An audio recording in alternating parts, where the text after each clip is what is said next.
The Path, Kriya Yoga with Goswami Kriyananda, is a series of discussions that can help you change your life. If you're looking for inspiration, information on everything from meditation to reincarnation, this is a series for you. Thanks for watching.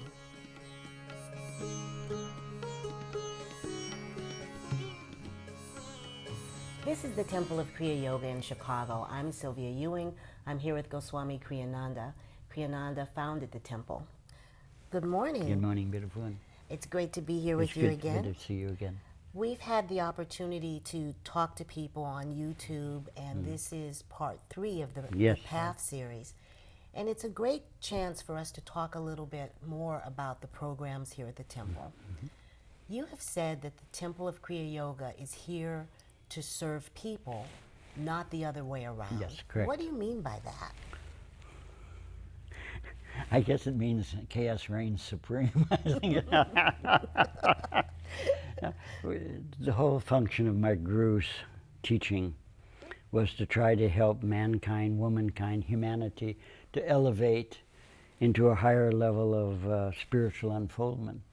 But he said 2 things. One, never confuse sincerity and seriousness.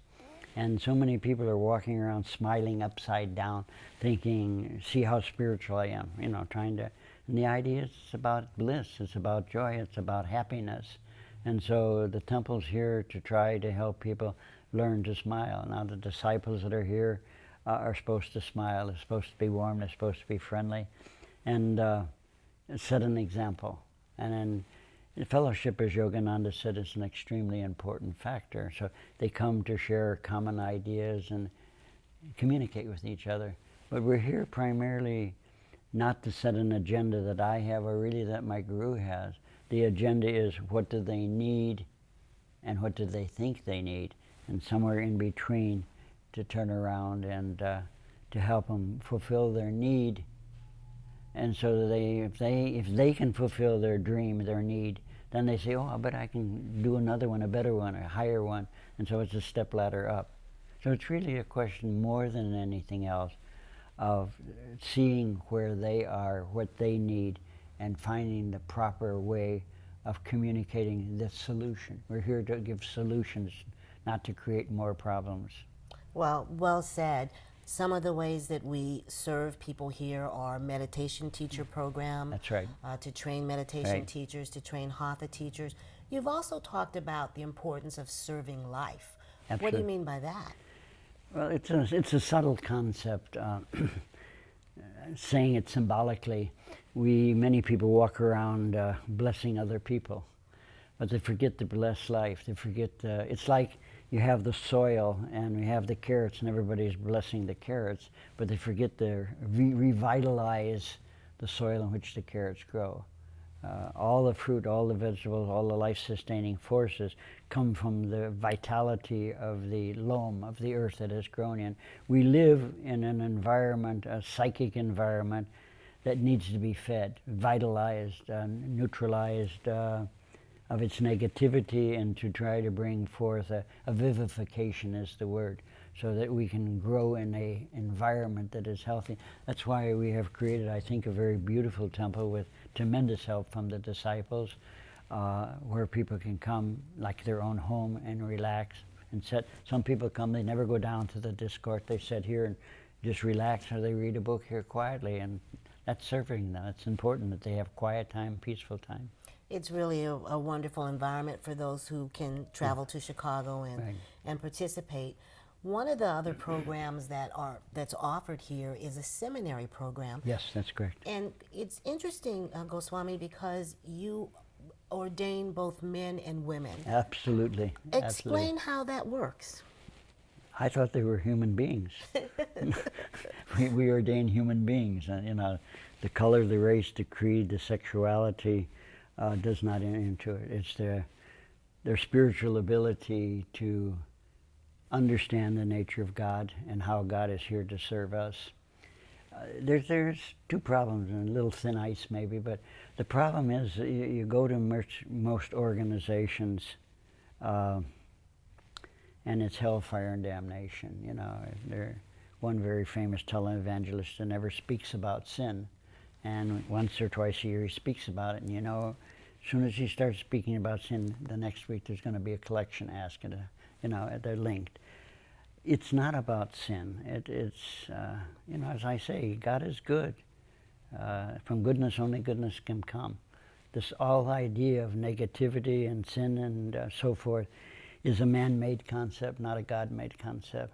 So we do in our seminary do not say you can't be Pope because you don't have the configuration of a man. You know, it's ridiculous. Forgive me for I'm being honest.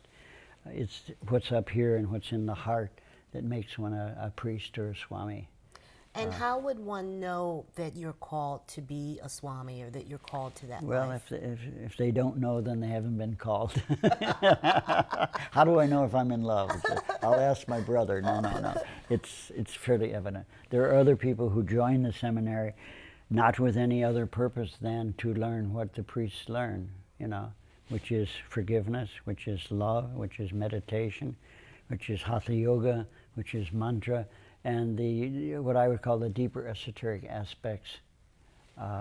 Very important. It's the most important program we have, in my opinion. They're all important, but that seminary is important because it allows people to learn the ancient truth of what a priest is.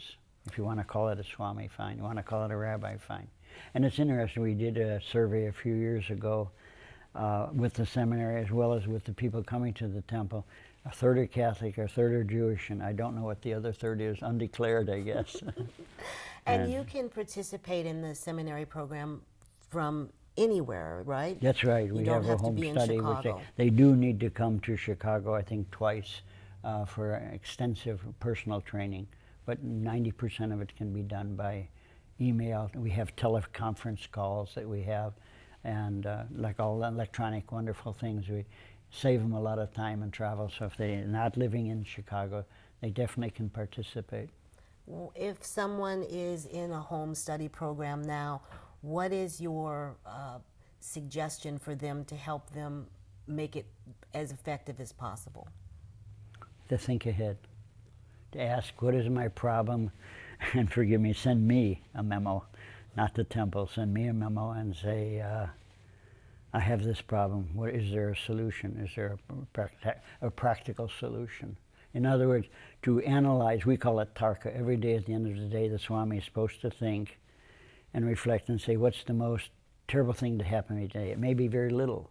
What is the most terrible thing? Then ask the question, why was it terrible?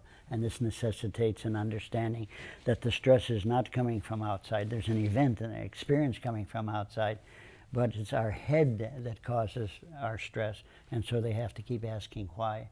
So it's to try to recognize their problems and try to find, as we offer various solutions for various psychological problems, mental problems, from a spiritual level, not from a healing level. So to ask questions, to keep asking questions. Thank you so much. You're welcome. Thank you, beautiful one. This is the Temple of Kriya Yoga in Chicago. Sri Babaji taught Lahiri Mahasya. Lahiri Mahasya taught Sri Yukteswarji. Sri Yukteswarji taught Paramahansa Yogananda. Paramahansa Yogananda taught Sri Sheliji. Sri Sheliji taught Goswami Kriyananda. Thanks for watching.